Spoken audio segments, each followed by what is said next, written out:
Anna Seawold, and this is Authentic Parenting, a podcast about growing ourselves while raising our children.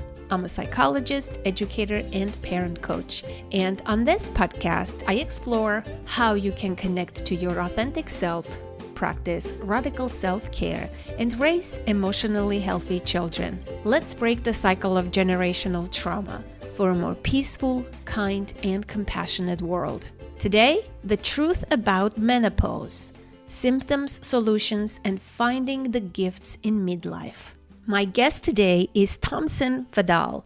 She's an Emmy award-winning journalist, menopause advocate, filmmaker, and content creator who left her 30-year career as a news anchor to rewrite the narrative for women in midlife. She's since built a loyal audience of 3 million followers and created and co-produced the documentary The M Factor, Shredding the Silence on Menopause. You can view that documentary on PBS. Her regular appearances include Oprah Daily, The Today Show, and New York Times, among others.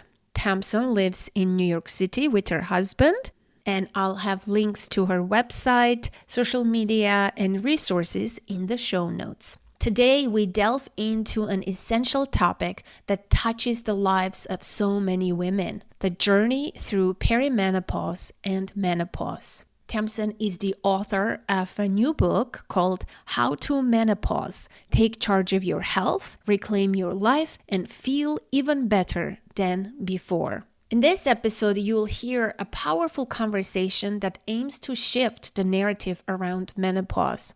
Forget the outdated and often negative portrayals. Tamsen's work and our discussion today highlight this transition. While significant, can be understood, navigated, and even embraced for the gifts it can bring. We explore common misconceptions and fears surrounding perimenopause and menopause, including the sense of loss and changing identity, the wide range of symptoms extending far beyond just hot flashes, with Tamsen sharing that there can be 34 plus symptoms.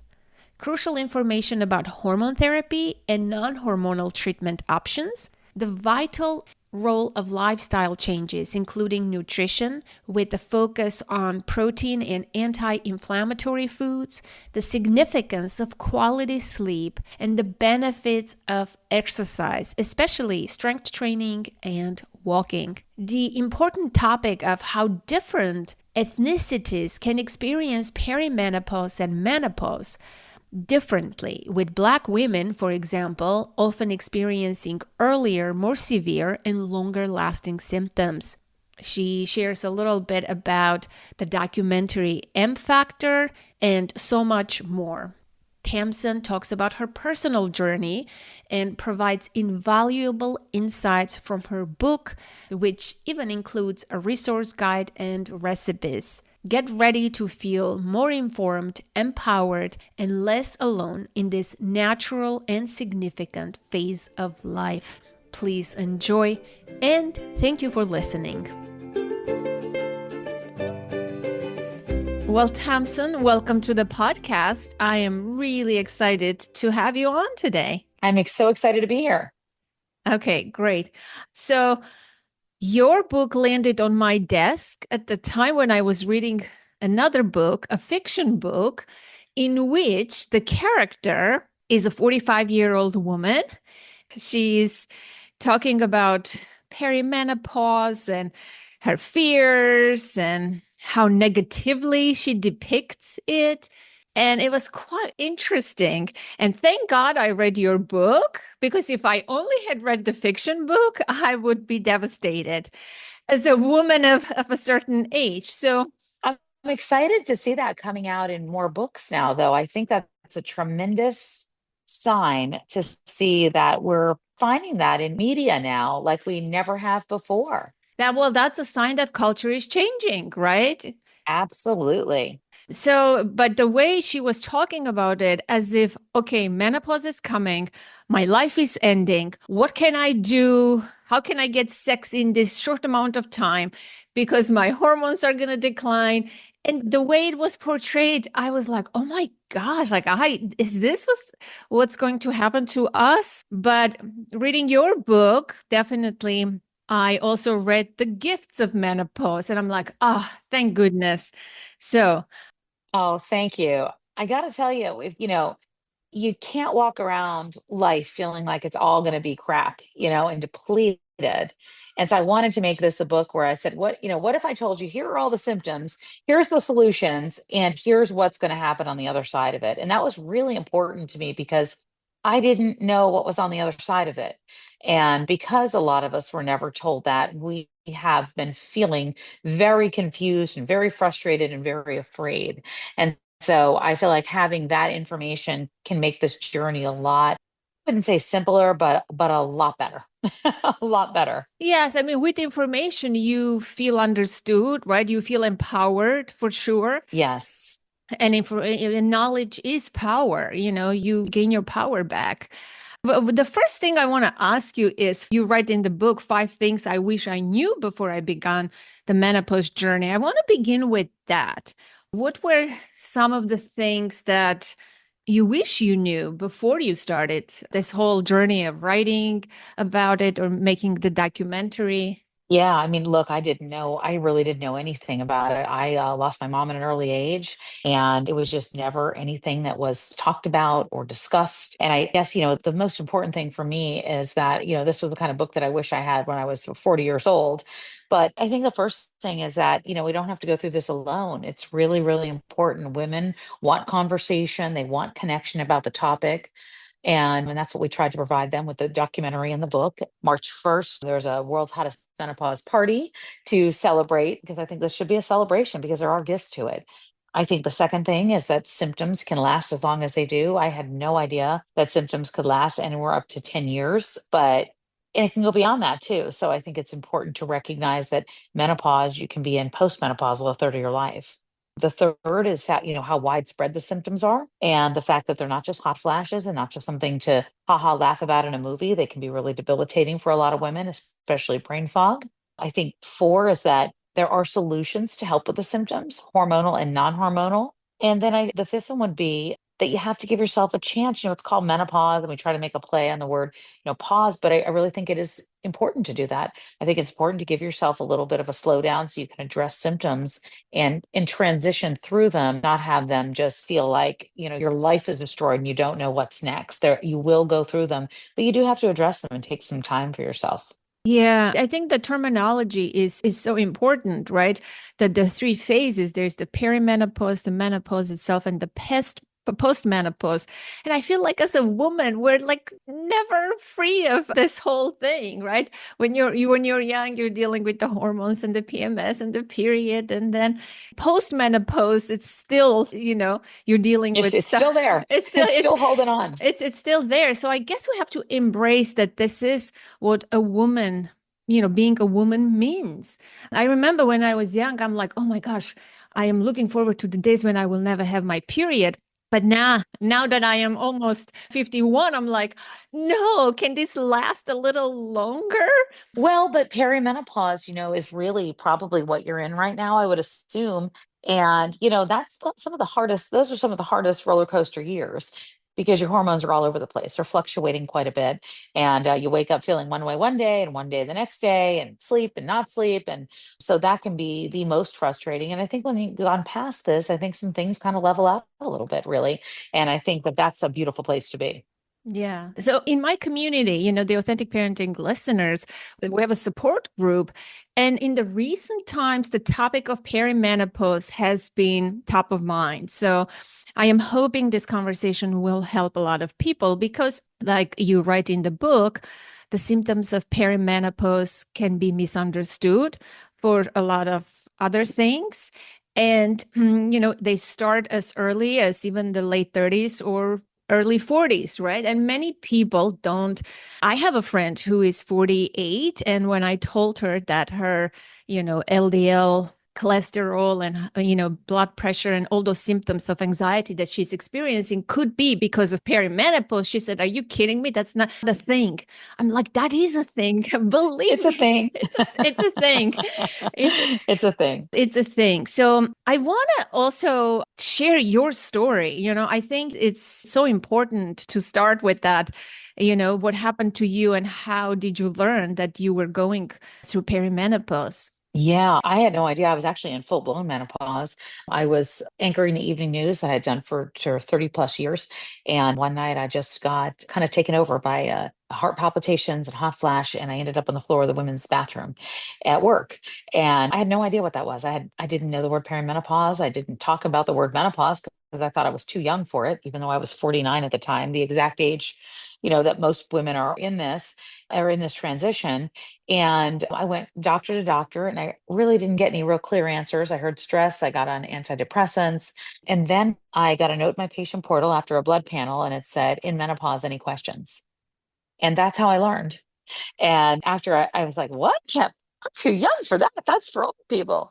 What I did realize is that that's not for old people, that it can come, ever all these symptoms that I was dealing with were all a part of that. And I was trying to play whack-a-mole with a lot of them. I wasn't sleeping. I was bleeding due to endometrium polyps. I was gaining weight, but I had no idea why. I thought my workout wasn't good enough. I did a lot of things that I was confused by until I realized, wow, every one of these things are perimenopause, like all of them drilled back down to that. And so I took a long road of whether or not I was going to go on hormones because I lost my mother to breast cancer. But I was very confused about a lot of information. I didn't know what was good and was not good. And I wound up going on hormone therapy, and it was really a game changer for me. Yeah, we'll talk about that. But I want to just ask you something. Are there women who are, I don't want to say asymptomatic, but they have less severe symptoms that are not noticeable, so to speak? Oh, absolutely. Yeah. I mean, look, I think everybody comes by menopause differently. There's no question about this. Some of us have different thresholds of what we accept or not accept. But yeah, everybody goes by it differently. There's no question about that. You might have hot flashes and can't sleep, and I might have weight gain and rage. I mean, things can be very, very different depending on the woman. And so I think it's important, and I say this over and over again, to track your symptoms. I have a symptom tracker to do that, of like the biggest symptoms that we talk about, and bring that in. I don't care if you have to do something as easy as print it out and bring it into your doctor and say, look, these are the 10 things I'm going through. I'm 43. I think I might be in perimenopause. What are the options available to me? Like, we have to start simplifying what we do. Women are overwhelmed during this time. There's a lot going on in the world. There's a lot going on in their personal lives. There's a lot going on with kids or aging parents or career.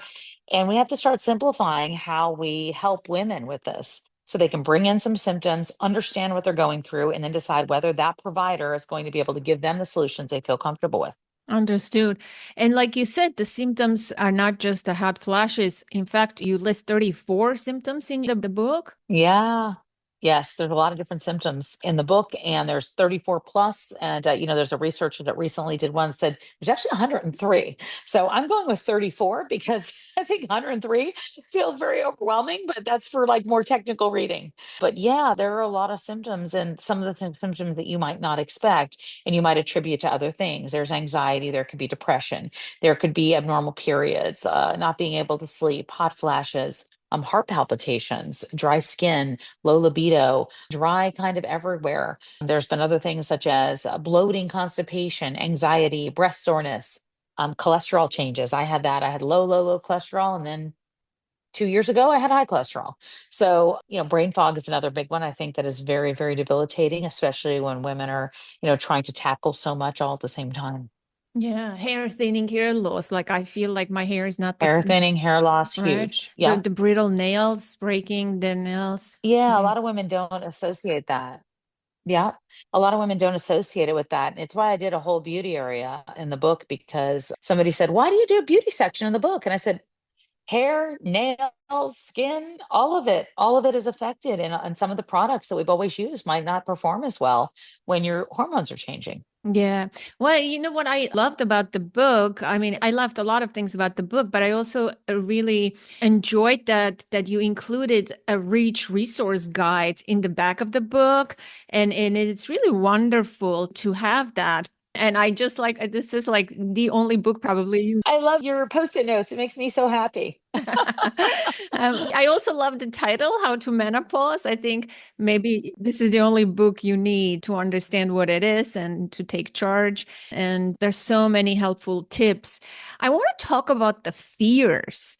And specifically, I can say for me, I am worried what's going to happen next. Like, so psychologically, is this a sense of loss of your identity, loss of something, or this is just a unrooted in this is never going to happen?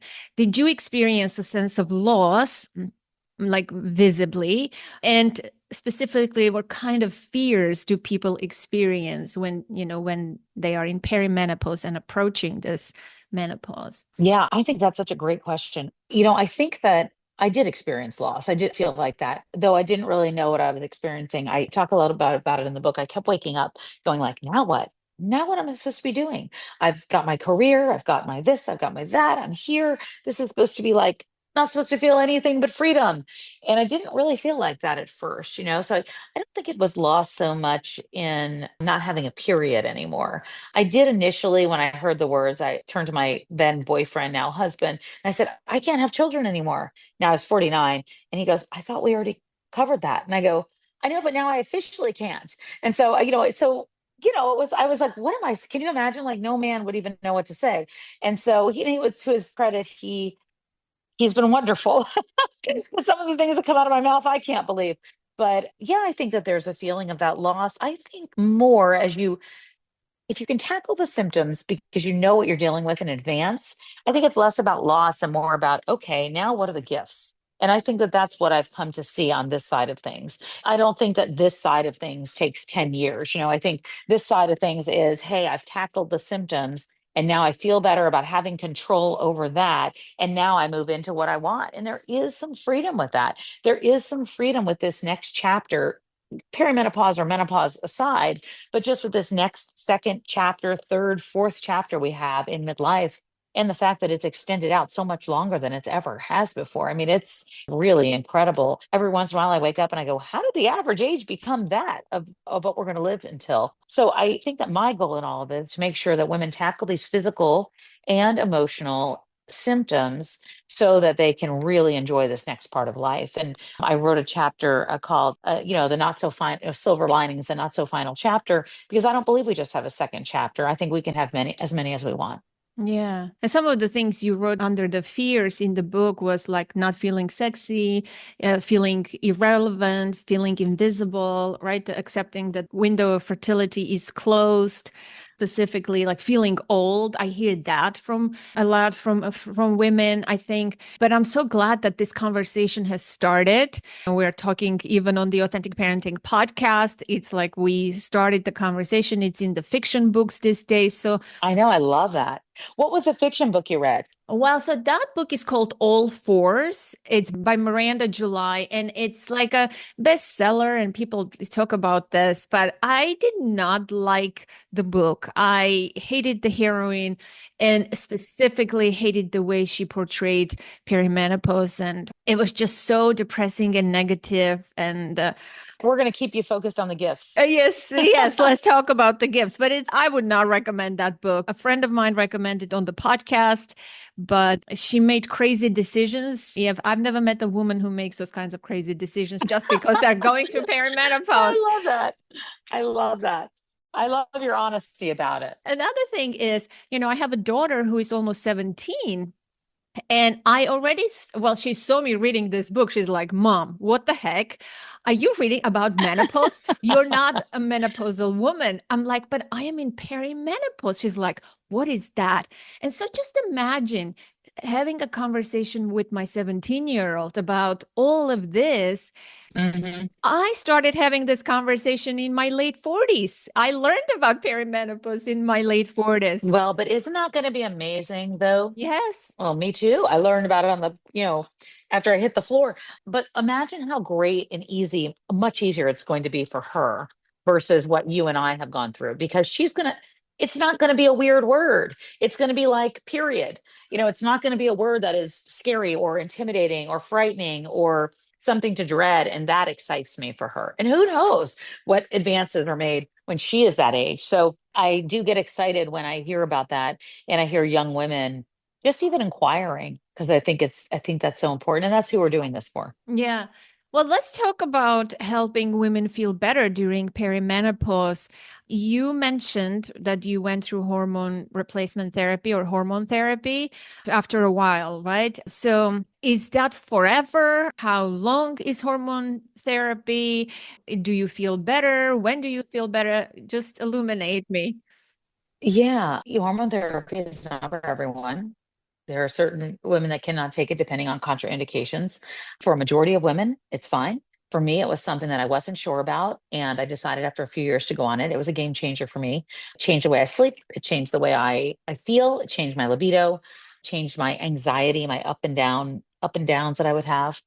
And it's fairly easy. I have a patch that I change twice a week, and then I have progesterone pill that I take every night and helps me sleep. I think that's something to talk to your doctor, your OBGYN, your GP about, because I do think that has an effect. Whether or not you can do it forever, yes, that's according to doctors. You can do it the rest of your life. Some doctors say, like, I'm going to die with my patch on me.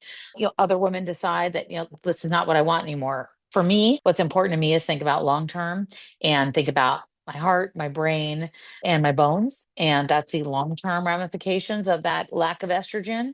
And so I'm aware of that. And that's what I think about all the time. And I don't see any reason to not be on it. It has changed me in a lot of different ways physically to be able to help me emotionally and, with the rest of my life. Okay, so that was a misunderstanding I had personally.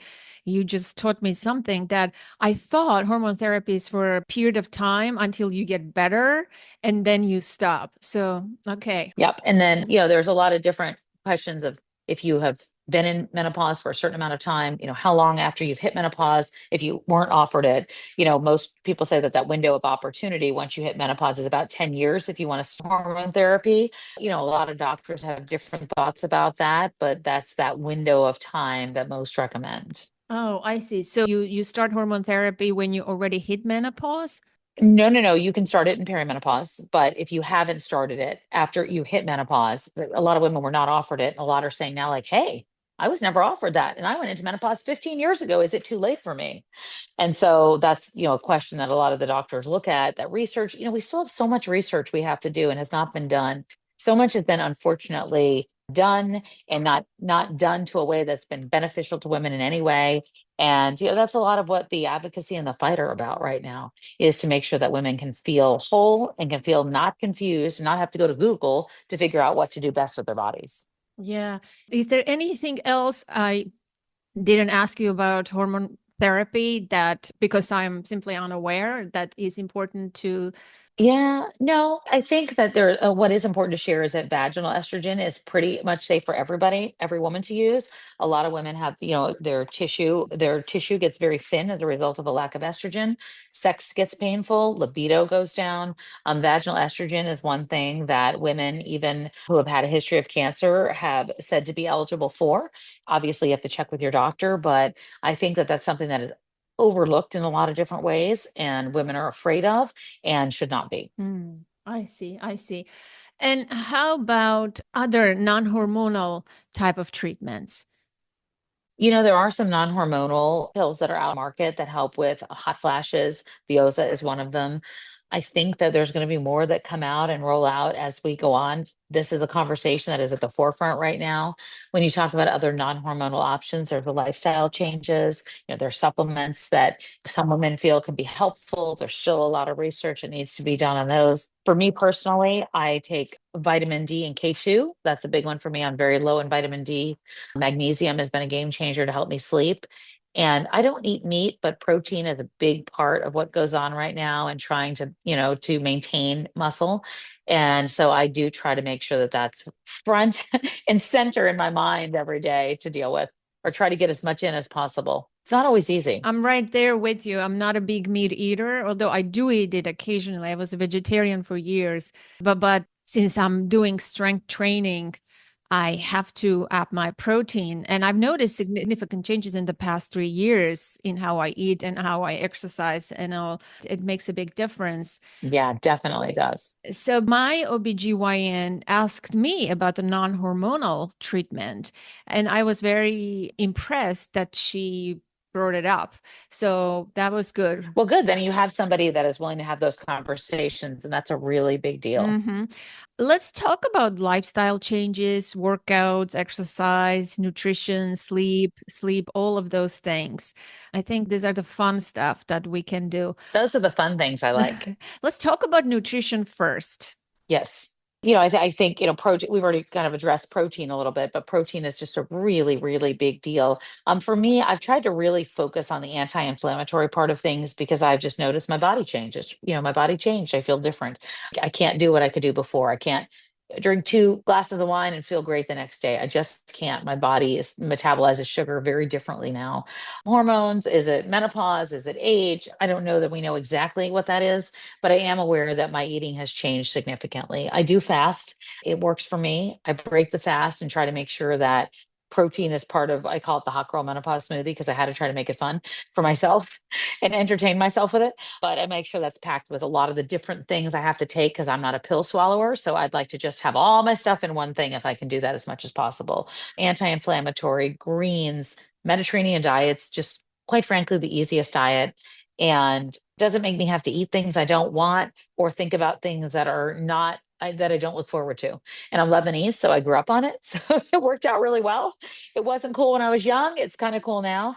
But that's what I would say. I would say to make sure you have that protein or lean protein at every meal. Make sure that you try to get as much as you can.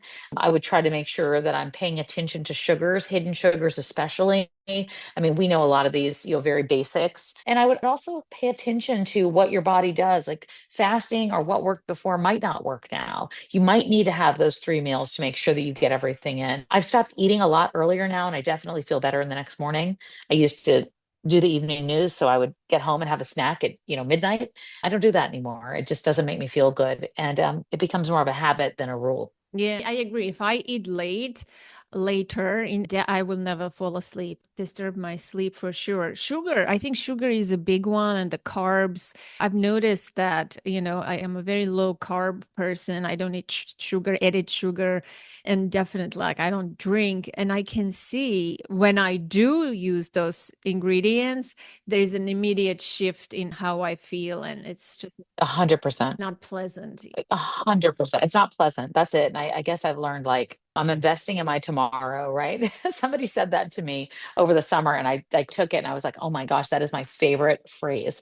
But I do think a lot about that because I want to make sure that I am investing in what's working for me versus what temporarily, is amazing to do. It doesn't mean that I don't cheat. I do. Trust me, just to make me feel better. I love that term too, investing in tomorrow.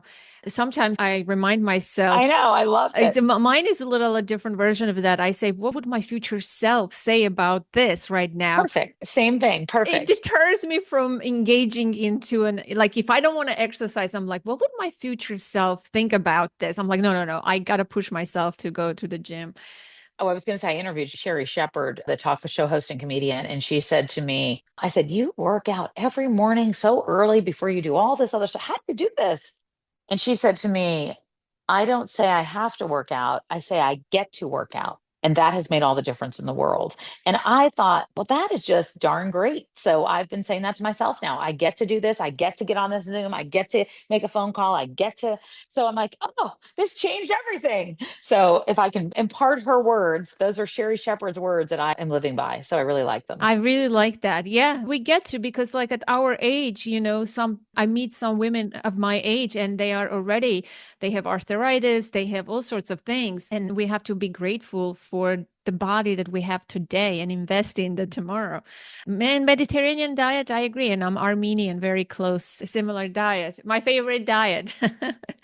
I know. Anything else about nutrition before we move to sleep? I think that that's the important. I tried to make sure this book didn't overdo rules. I wanted to make sure that women if they were in brain fog or just felt like, my gosh, I can't take it anymore, they have some real good bullet points to follow. And they didn't feel like, oh gosh, now I have more stuff to do. I wanted to just kind of lay it out there. Here's what it is. Here's what you're going through. Here's what the symptoms are. And here are some of the solutions that could work for you. You don't have to run around and try to find them yourself. I wanted to put them in this book so it would be easier. We have a lot going on, and we can't all spend 2 years doing research to figure out what's happening today.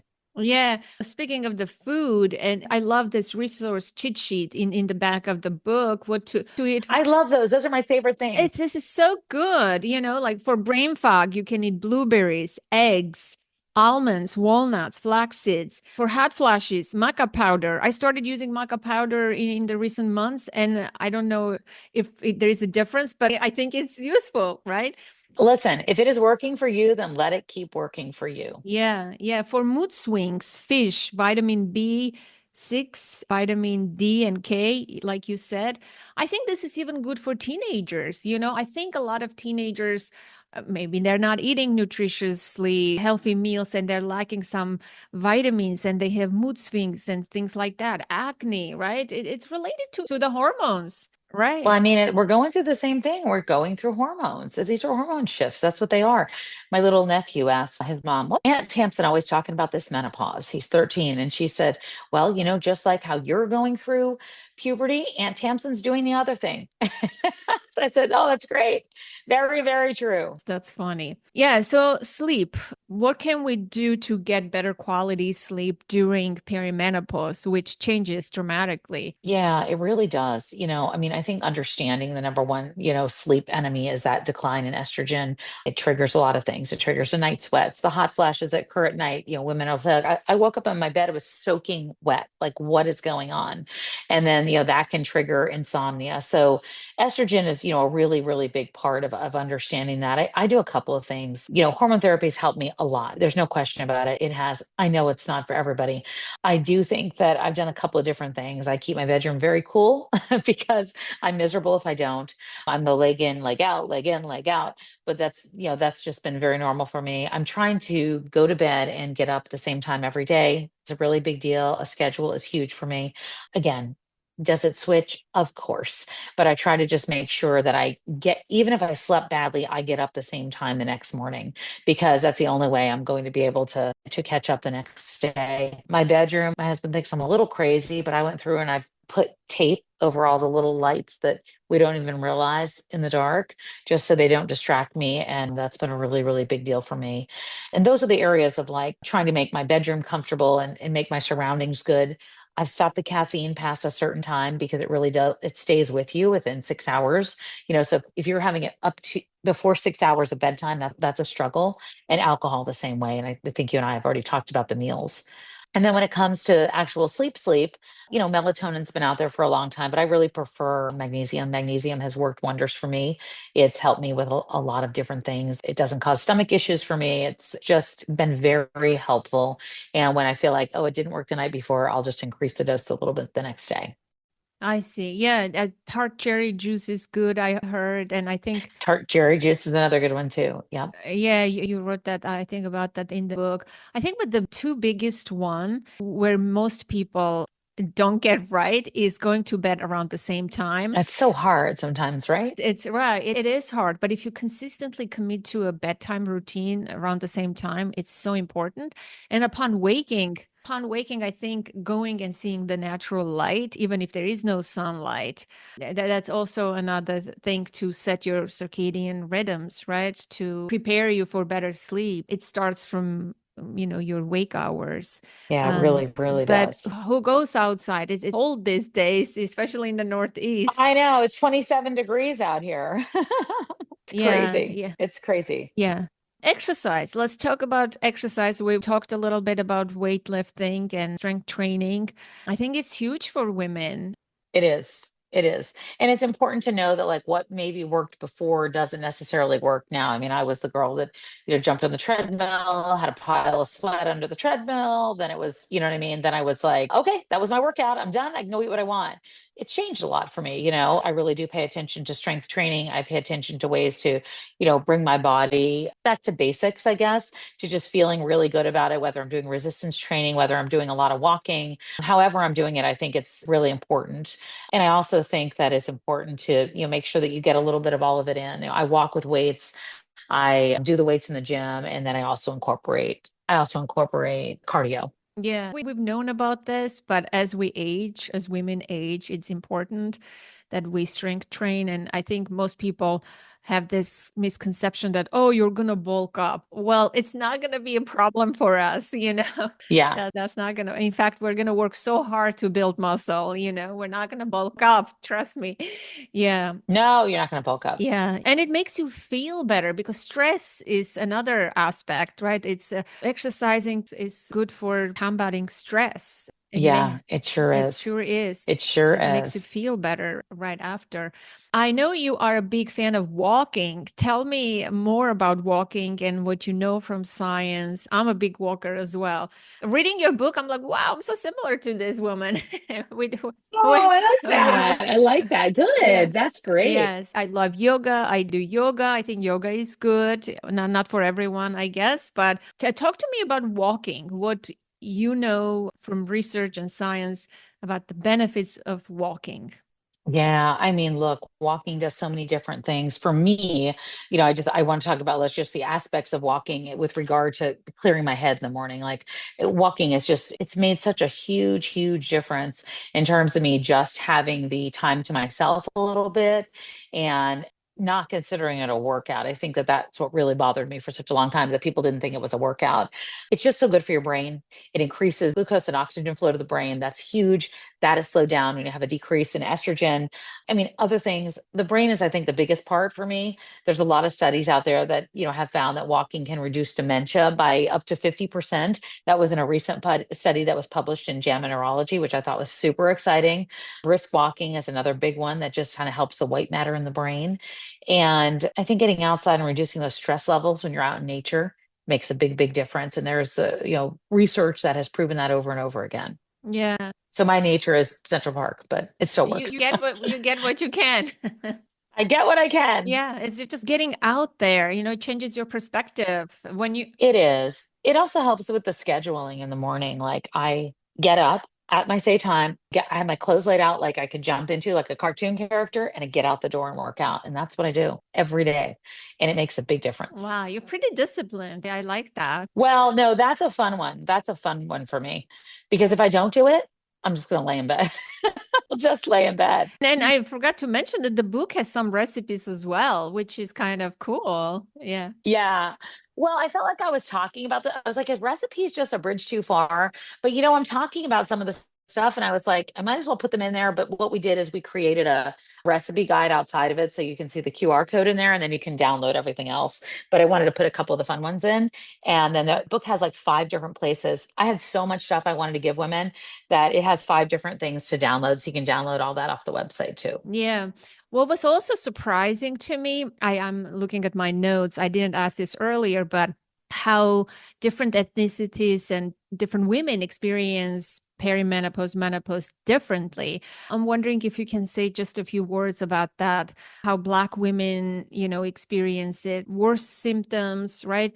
They start earlier. There's a lot of different research that's been out there and been done, and a lot more that really needs to be done. But I did think that was very important. It was really something that we also covered extensively in our documentary.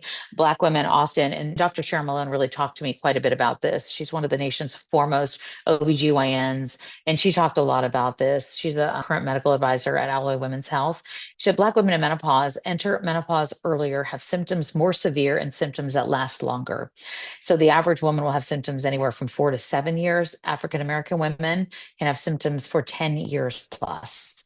And so, and not only do Black women often have worse and longer lasting symptoms, but also less likely to receive treatment, including hormone therapy.